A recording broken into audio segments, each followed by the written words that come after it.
4 उमेदवार उभे होते. 4 उमेदवारांमध्ये सायकलीवर प्रचार करून जवळजवळ 35 किलोमीटरचा प्रचार सायकलीवर त्यावेळेस करायचे. डांग सौंदाणा ते वायगाव हा 300 किलोमीटरचा प्रवास आहे, 25 ते 30 किलोमीटरचा. आणि त्यावेळी निवडून आलो तर त्यांना आनंद झाला आणि ते मला पाठ पडलेच होते की आम्ही बघून घेतो, तू काम कर. मराठा पेपरमध्ये शरद पवारांची बारामतीची जी छापून आलेलं आहे त्याप्रमाणेच आपली बातमी लागली पाहिजे. आणि मग पंडितराव भाऊनी ती तशी छापली आणि शरद पवारांकडे ती पाठवली. त्यांना खूप आनंद झाला. त्यावेळेसपासून शरद पवार आपल्याला ओळखायला लागले की कार्यकर्ता असावा तो थोडासा अशा पद्धतीचे काम करणारा चांगला आहे. आणि इतर देशामध्ये जर 100 रुपये खर्च केले तर 135 रुपये मिळतात. एका दुसऱ्या देशामध्ये 100 रुपये खर्च केले तर 140 रुपये मिळण्याची व्यवस्था होते. 100 रुपये खर्च केला तर 125 रुपये मिळायचे. आणि भारतामध्ये मात्र 100 रुपये खर्च केले तर 72 रुपये मिळतात. तुम्ही 72% सबसिडी दिली जाते. हे काही फार बरोबर नाही. हे बदललं पाहिजे. नमस्कार, मी कार्यकर्ता या सत्रामध्ये आपल्याशी बोलण्यासाठी सटाणा येथील रामचंद्र बापू पाटील हे आहे. रामचंद्र बापू पाटील यांचं सांगायचं ठरलं तर हे गेल्या 60 वर्षापासून शेतकरी संघटना असेल तसे डाव्या सरणीचे विविध पक्ष असतील यांच्याबरोबर कार्य करत अनेक लढाया त्यांनी लढल्या आहे. गेल्या 60 वर्षापासून कार्य करत आहे. गेल्या 40 वर्ष त्यांनी शेतकरी संघटनेचं शेतकऱ्यांसाठी लढे देत काम केलं आहे. शरद जोशी सारख्या शेतकरी नेत्याबरोबर त्यांनी कार्य करत अक्षरशः मोठा लढा उभा केला आहे. आज आपण त्यांच्याशी त्यांचे कार्यकर्ता हे काम करत असताना त्यांना आलेले अनुभव त्यांच्याकडून जाणून घेऊयात.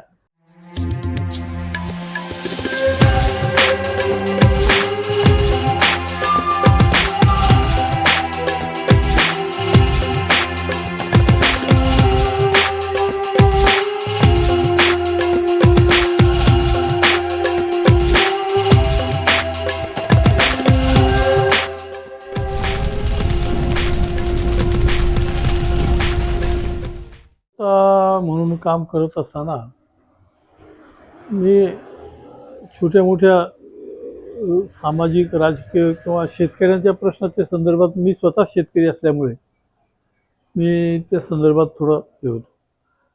त्या आबासाहेब सोनवणे, नारायण मानसाराम सोनवणे हे 1957 समाजवादी पक्षा मार्फत निवडणूक लढवत होते. ते निवडून आले. त्यांच्या विद्यार्थी दशेमध्ये मी त्यांचं थोडंसं काम केलं लहान वयात. त्यानंतर त्यांच्याबरोबर काम करत असताना एक रावळगाव कारखान्याला ऊस पुरवठा करत होतो. आणि रावळगाव कारखाना त्यावेळेस ऊसाला भाव देण्याचं टाळाटाळ करत होते. आणि आबासाहेब सोनवणे यांच्या नेतृत्वाखाली त्यांनी त्या ठिकाणी आंदोलन चालू केलं. आणि आमचाही थोडाफार वयाच्या कमी वयात असताना सुद्धा एक स्वतः शेतकरी असल्यामुळे आणि अडचणीचं भाव का मिळत नाही आणि नेत्यांवर पूर्णपणे विश्वास, ज्यांच्या बरोबर राहायचं त्यांच्यावर विश्वासच ठेवला पाहिजे, ते आबासाहेब सोनवणे यांच्यावर विश्वास ठेवून त्या रावळगाव कारखान्यामध्ये सुद्धा त्यावेळेस आंदोलनाची दिशा घेतली. आणि आबासाहेब सोनवणेंनी त्यावेळेस ते ओळखून आपल्याला दत्ता देशमुख, माधवराव गायकवाड अशा सगळ्या मंडळींशी संपर्क आणला. आणि ते आंदोलन फारसं यशस्वी झालं नाही, परंतु नंतर थांबलो. आणि थांबल्यानंतर काही सुपरवायझिंग युनियन सोसायट्यांचं प्रतिनिधित्व करणारी संस्था, की ज्यामध्ये सगळ्या सोसायट्यांचं, विविध कार्यकारी सेवा सहकारी संस्थांच्या सोसायट्यांचं प्रतिनिधित्व करणारी संस्था म्हणून सुपरवायझिंग युनियन कोऑपरेटिव्हमध्ये ती होती. आणि त्यावेळेस वाटलं की मला ही निवडणूक लढवावी. आणि मला आबांनी त्यावेळेस हे दिलं. त्यावेळेस मी फॉर्म भरला, एका आपल्या सोसायटीचा ठराव केला आणि सायकलीवर प्रचार करून मी त्यावेळेस जवळजवळ चांगल्या मताने निवडून आलो. आणि मग तिथं काम करत असताना पंडित धर्मा पाटील, भिकन जयाजी पाटील आणि आबासाहेब सोनवणे ज्येष्ठ नेते, पक्षाचे वेगवेगळे विचारधारा होती. ते सगळे तिघं एका पंडित धर्मा पाटील आणि भिकनजयाजी पाटील, भिकनजयाजी सभापती होते. पंडित धर्मा पाटील 1972 मध्ये आमदार झाले. 67 मध्ये चुकलो 1962 57 62 मध्ये आमदार झाले पंडित धर्मा तो. आणि त्यांनी त्या सगळ्या संदर्भामध्ये आपल्याला काम करायला गेलं. मग पंडित धर्मा पाटलांनी मला काँग्रेस पक्षामध्ये सभासद करून घेण्याचा आग्रह केला आणि त्यावेळेस मी काँग्रेस पक्षामध्ये सभासद झालो. आणि मग काँग्रेस पक्षाचं म्हटलं मग राजकीय यालच. मग त्या निवडणुकीतून मग कोऑपरेटिव्हचा असेल, बँकेचा असेल, शेतकऱ्यांचे प्रश्न असतील, हे सगळे प्रश्न मी हाताळत होतो आणि सतत संपर्कामध्ये असावं असं माझी त्या काळाची भूमिका होती. घरच्यांनी पाठिंबा दिला म्हणजे माझे वडील वयाने खूप मोठे होते, म्हातारे होते, आजार पण होतं. मी दत्तक पुत्र त्यांच्या माझ्या वडिलांकडे आलो आणि ते पोलीस पाटील त्या काळामध्ये होते. मला पोलीस पाटीलही केलेलं होतं आणि म्हणून तू पडला असता त्यांना आनंद व्हायचा. पहिली निवडणूक जेव्हा मी लढलो सुपरवायझर युनियनची, तर त्यावेळेस त्यांना खूप आनंद झाला. निवडून आलो. 4 उमेदवार उभे होते. 4 उमेदवारांमध्ये सायकलीवर प्रचार करून जवळजवळ 35 किलोमीटरचा प्रचार सायकलीवर त्यावेळेस करायचो. डांग सौंदाणा ते वायगाव हा 300 किलोमीटरचा प्रवास आहे, 25 ते 30 किलोमीटरचा. आणि त्यावेळी निवडून आलो तर त्यांना आनंद झाला आणि ते मला पाठ देत होते की आम्ही बघून घेतो, तू काम कर. आणि त्या पदाने मी काम करत होतो. मग काँग्रेस पक्षामध्ये आल्यानंतर मग राजकीय हे झालं आणि मी योगायोगाने शरद पवार राज्याचे गृहराज्यमंत्री होते, वसंतराव नाईक मुख्यमंत्री होते. आणि त्यावेळेस त्यांनी युवक काँग्रेसची स्थापना केली. मराठा पेपरमध्ये ते सगळं छापून आलं आणि मराठा पेपरमध्ये आल्यानंतर मी रोज काँग्रेसमध्ये गेल्यानंतर काँग्रेसच्या नेत्यांशी जुळून घेणं हे आपलं कर्तव्य आहे. पंडित धर्मा पाटलांना मी सांगितलं की बाबा तुम्ही आज मराठा पाहिला का? शरद पवारांनी युवक काँग्रेसची स्थापना केली, महाराष्ट्रात कुठेही नाही, बारामती. तर बारामती टू बागलाण असं आपलं समीकरण जर असलं तर मला वाटतं बघावं. तुम्ही आदेश केला तर बघ. ते म्हणजे शरद पवार फार मोठा माणूस आहे, तू या अपेक्षा करतो तर संध्याकाळी मला भेटायला ये. आणि संध्याकाळी त्याने विचार करून सांगितलं की चला तुझी काय इच्छा आहे करू. मग उद्या 5 वाजेला मिटिंग बोलवू. आणि दुसऱ्या दिवशी 5 वाजेला मिटिंग बोलवली. एस टी स्टँडवर जाऊन गावागावातल्या लोकांना पत्र देणं, हँडबिल छापून घेतलं. ते दुसऱ्या दिवशी विधायक कार्य समितीमध्ये जे पंडित धर्मा पाटलांची शैक्षणिक संस्था आहे होती त्याच्यामध्ये तो कार्यक्रम झाला. आणि शरद पवारांनी ज्या पद्धतीने हे केलं त्या पद्धतीने युवक काँग्रेसची बारामतीनंतर बागलाणमध्ये स्थापना केली. आणि म्हटलं हा पेपर मराठा पेपरमध्ये शरद पवारांची बारामतीची जी छापून आलेला आहे त्याप्रमाणेच आपली बातमी लागली पाहिजे. आणि मग ते पंडितराव भाऊंनी ती तशी छापली आणि शरद पवारांकडे ती पाठवली. त्यांना खूप आनंद झाला. त्यावेळेसपासून शरद पवार आपल्याला ओळखायला लागले की कार्यकर्ता असावा तर थोडासा अशा पद्धतीचं काम करणारा चांगला आहे. आणि पंडितरावला ते सतत सांगायचे की बा चांगलं. आणि मग ते करत असताना 72मध्ये निवडणुका लागल्या. 72मध्ये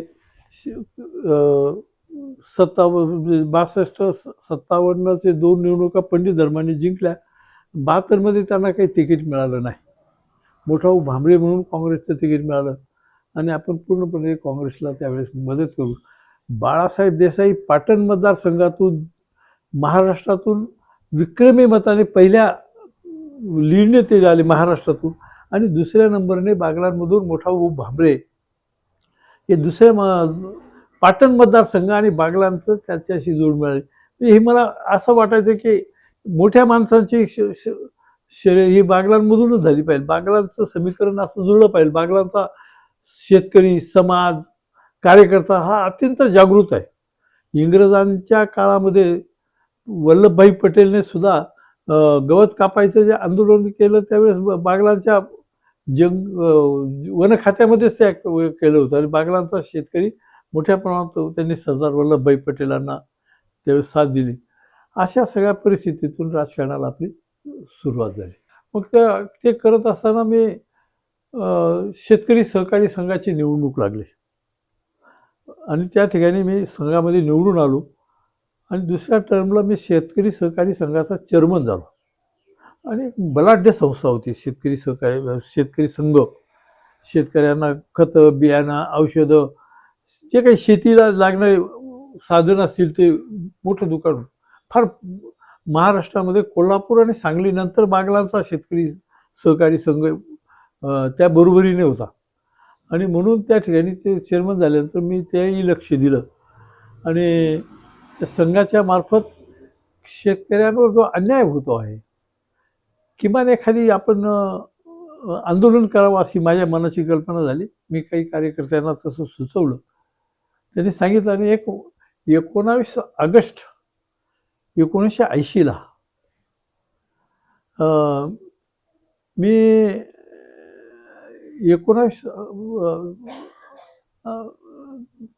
5 सप्टेंबर 1980ला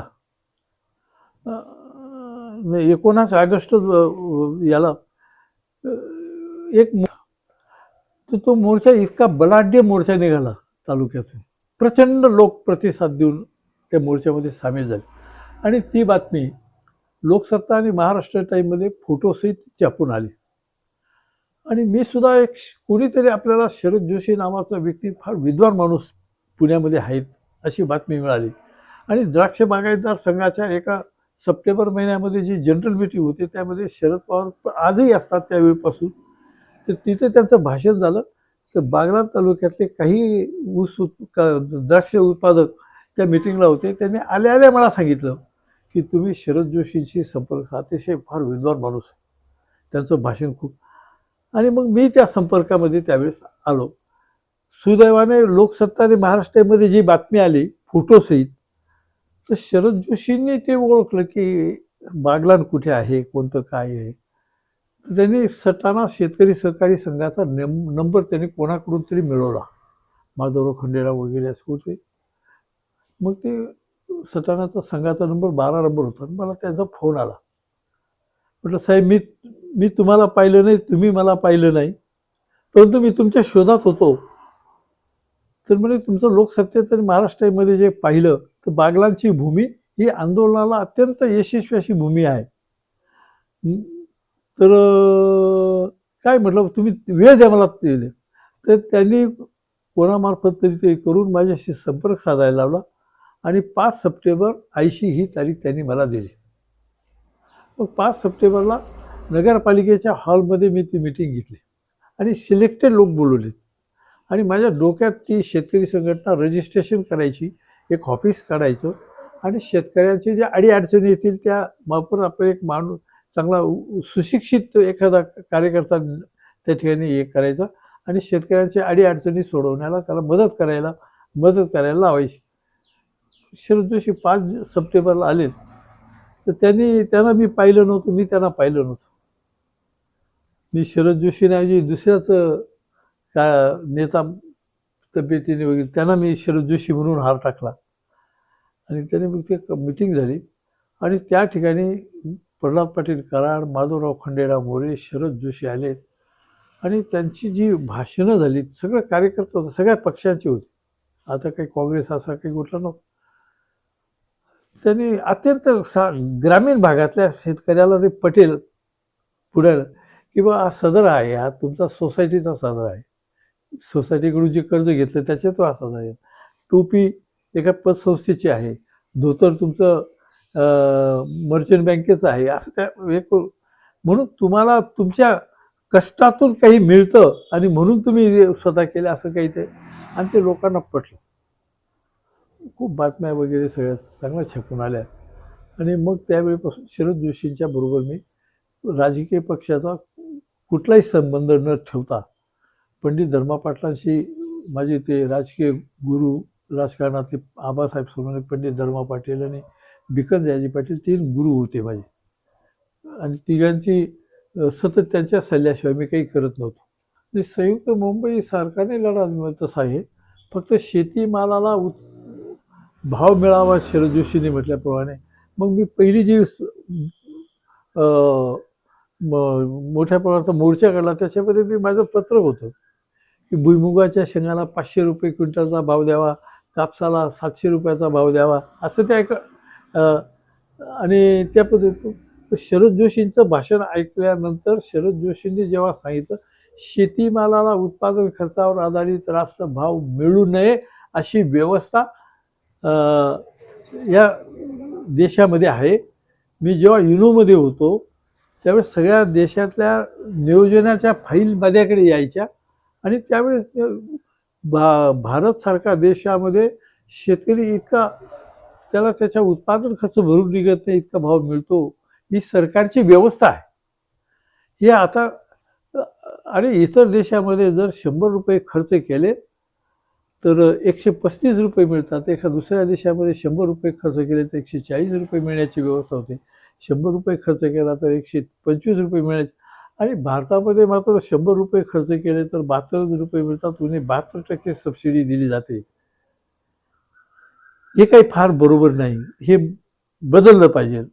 आणि म्हणून ते त्या शरद जोशींनी त्या लोकांना सांगितलं आणि बागलाण पूर्णपणे त्यावेळेस तयार झाला. दुःखद प्रसंग सुदैवाने तसा काही आला नाही, परंतु मी राजकारणामध्ये कोणाशी वादविवाद शक्यतो टाळत होतो, संघर्ष टाळत होतो. सगळ्यांना सगळ्या पक्षातील लोकांना मी जरी एका काँग्रेस पक्षामध्ये त्या काळात होतो, आधी कम्युनिस्टमध्ये, परंतु शेतकरी हा माझा पिंड होता. आणि मग काँग्रेसचा पक्षाचा कार्यकर्ता असेल तो सुद्धा माझा मित्र होता. काँग्रेसचा जो सभापती मार्केट कमिटीचा होता त्याला सुद्धा मी त्या मोर्चामध्ये सामील करून घेतलं. आनंदाचा क्षण एकच की माझ्या मनाला शल्य होतं, शेतकऱ्यांसाठी काहीतरी करत राहिलं पाहिजे आणि ते यश मिळत नसेल तर ही दुर्दैवाची गोष्ट आहे. माझ्या प्रयत्नाला सुद्धा सहकारामध्ये माझी मूळ सहकारातून काम करत असत, परंतु जेव्हा शरद जोशींची भेट झाली आणि शरद जोशींनी शेतकऱ्यांच्या मूळ दुःखावर बोट ठेवला की तुम्हाला शेतीमालाला उत्पादन खर्चावर आधारित रास्त भाव का मिळू शकत नाही आणि ते मिळवण्यासाठी काय केलं पाहिजे, हे असा योगाने माझी शरद जोशींसारख्या विद्वान माणसाची भेट झाली, याच्या इतका आनंद दुसरा कोणताच मला. त्या काळातला कार्यकर्त्याचा पिंड हा कार्यकर्ताच असू शकतो. मला कधी कोणाची तुलना करू शकत नाही आताचा कार्यकर्ता त्या काळातला कार्यकर्ता. परंतु एक गोष्ट आहे, त्या काळातला कार्यकर्ता एखादी वैचारिक बैठक घेऊन विचाराची बांधिलकी स्वीकारून तो ज्या पद्धतीने काम करतो, तो विचार बदलायला लावणाऱ्यांना सुद्धा तो मानत नाही, तो विचार बदलू शकत नाही. ठरलेल्या विचारातून तो त्या दिशेने जातो. म्हणून कार्यकर्ता सुद्धा मला माझ्या स्वतःच्या संपर्कामध्ये संबंधांमध्ये जे कार्यकर्ते सगळ्या राजकीय पक्षांच्या कार्यकर्त्यांनी शेतकरी संघटनेमध्ये पक्ष बाजूला ठेवला आणि शेतकरी संघटनेचा बिल्ला लावून काम करायला सुरुवात केली. असा एकमेव बागलाण तालुका आहे. असं एकदा जे या सगळ्या याच्यामध्ये कार्यकर्ता म्हणून जे काही आपण समाजाला शब्द दिला, समाजाने आपल्याला स्थान दिलं, त्यामुळे मला 1982ला पहिलं संघटनेचं देशातलं अधिवेशन सटाण्याला घेतलं. 1, 2, 3 जानेवारी 1982ला. आणि त्या ठिकाणी मी काही मागत नसतो तरी शरद जोशींनी आणि त्यांच्या सगळ्यांनी मला स्वागताध्यक्ष म्हणून त्या ठिकाणी दिलं.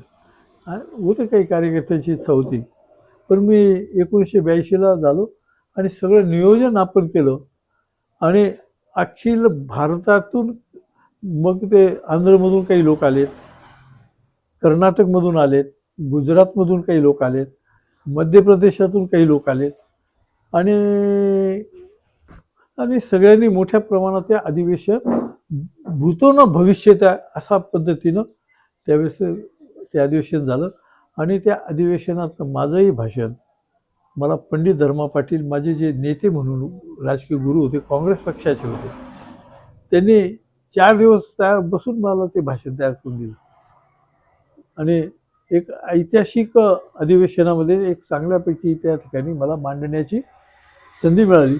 आणि त्यावेळेस मला माझ्या त्या नेत्यांनी सांगितलं, पंडित धर्मा पाटलांनी आणि अधिकारी जुन्या काळाच्या कार्यकर्त्यांनी, की असं अधिवेशन कधी झालं नाही. काँग्रेसमध्ये नाशिकमध्ये एक वेळेस असं अधिवेशन झालं होतं. तर त्या अधिवेशनामध्ये भाऊसाहेब हिरेंना स्वागत अध्यक्ष म्हणून संधी मिळाली होती. आणि आज तुला ही संधी स्वागत अध्यक्ष म्हणून मिळते, ही गोष्ट काही सामान्य नाही. माझा कार्यकर्ता इतका मोठा झाला, त्याला इतकं मोठं स्थान मिळतंय, याचा मला गर्व आणि अभिमान वाटतो. असं मला पंडित धर्मा पाटलासारख्या काँग्रेसच्या नेत्यांनी मला, काँग्रेसच्या विरोधातलं आंदोलन असताना सुद्धा मला त्यांनी साथ दिली. तुम्ही माझा गौरव. पंतप्रधानाला देखील बागलाणमध्ये आणलं, काय अनुभव सांगाल थोडक्यात? पंतप्रधानांना विश्वनाथ प्रताप सिंह विश्वनाथ VP सिंगांना मी आणलं. त्यांना आणण्याच्या दृष्टीने शरद जोशींनी मला आणि अनिल गोटेंना मुंबईच्या सह्याद्री अतिथीगृहामध्ये ते थांबले होते. त्यांच्या आई वारल्या होत्या, त्यांच्या अस्थी त्यांना नाशिकला पोचायच्या होत्या. शरद जोशींनी म्हटलं की तुम्ही एकदा बघा. आम्ही VP सिंगांकडे गेलो, त्यांना पुस्तकांचा एक गठ्ठा दिला आणि असं वाटतं की तुम्ही आम्हाला साथ द्यावी. ते म्हणजे बुवा ठीक आहे, बोलणं झालं, सगळं झालं. पण निर्णय काहीतरी घ्या. म्हटलं निर्णय आम्ही नाही घेणार, निर्णय शरद जोशीच घेतील, आम्ही काही तो निर्णय घेणार नाही. शरद जोशींना सांगितलं की आमची सगळी चर्चा झाली, आता तुम्हाला त्यांच्या संदर्भात काय निर्णय घ्यायचा तर घ्या. मग उत्तर प्रदेशामध्ये एका ठिकाणी जे आता ते जी संघटनेमध्ये त्यांनी मोठी संघटना उभी केली होती, ते वारले. आता त्याचा मुलगा मोठं काम करतोय. आता दिल्लीच्या हरियाणा आणि पंजाबच्या आंदोलनामध्ये चांगले सक्रिय आहे ते. त्यांचं मला नाव आठवत नाही. महेंद्रसिंग टिकीट काही कुठे त्यांच्या गावाला का कोणत्या पलीकडे ती सभा होती. आणि तिथे त्यांनी मला फोन करून शरद जोशींनी विचारलं की त्यांनी आमची चर्चा झाली, महाराष्ट्रात एकत्रपणे कार्यकर्त्यांची मेळावा घ्यायचा आणि तिथं ते यायला तयार आहेत. आणि 5 सप्टेंबर 1988 ही तारीख त्यांनी ठरवली. काय करायचं म्हटलं, क्या कुठे घ्यायचं म्हटलं, साहेब सटाणाच घेऊ. आणि मग ती सटाणाच्या आमच्या सगळ्या मित्रांना भेटून कार्यक्रम केला. आणि अभूतपूर्व 10 लाख लोक सटाण्याच्या मार्केट यार्डामध्ये, गांधीनगरच्या विमानतळापासून तर सटाण्याच्या मार्केटपर्यंत दुतर्फा लोकांनी VP सिंगांचं स्वागत केलं. आणि तिथे त्यांनी कर्जमुक्तीची घोषणा केली.